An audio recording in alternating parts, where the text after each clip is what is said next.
Être absorbé dans quelque chose qui n'est pas seulement la conscience de soi ou de son corps, au point de devenir, je cite, la chose à laquelle nous travaillons.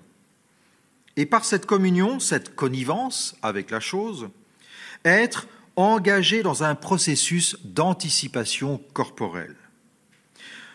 Parce que cette jeune femme a compris qu'il fallait avoir toujours un temps d'avance sur l'état du matériau.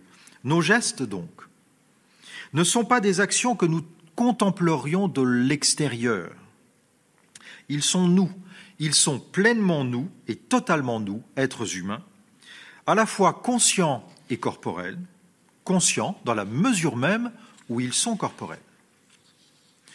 Ainsi, le tour de main, cette dextérité, ce talent au-delà de la technique, est donc le propre de l'homme qui ne fait bien son travail que s'il se réalise lui-même dans toutes ses dimensions par le travail qu'il produit. Le tour de main n'est pas qu'un mouvement physique, réductible à du mécanique ou à du théorique. Quelque chose en lui relève, on va oser le mot, de la métaphysique, ou au moins de la morale.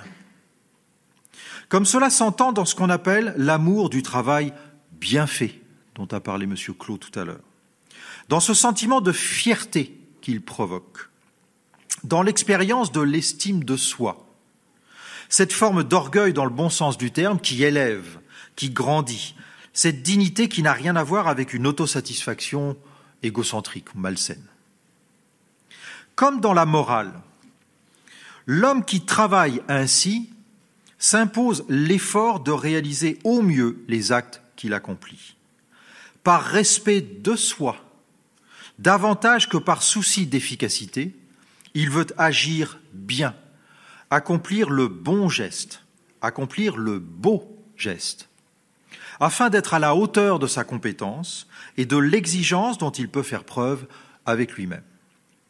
Dans le travail comme dans la morale, l'homme trouve l'occasion de montrer sa noblesse, celle dont parle Victor Hugo quand il évoque le geste auguste du semeur, celle que vante Emmanuel Kant quand il définit un être de culture par sa faculté d'apprécier quelque chose pour sa seule beauté, de manière aussi désintéressée que peut l'être un acte accompli par devoir.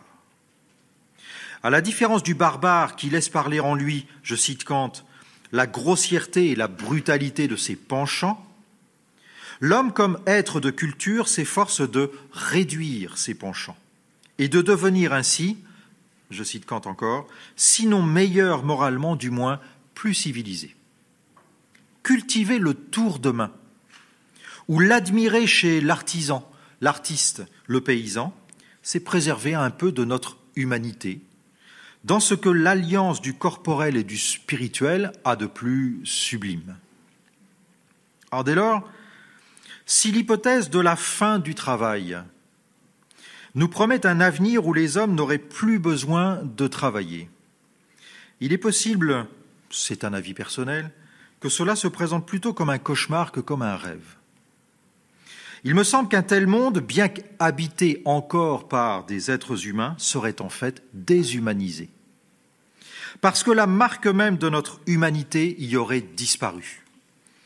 Un monde où tout serait fait par des machines, me semble-t-il, serait froid, vide, effrayant, et nous n'y serions plus chez nous.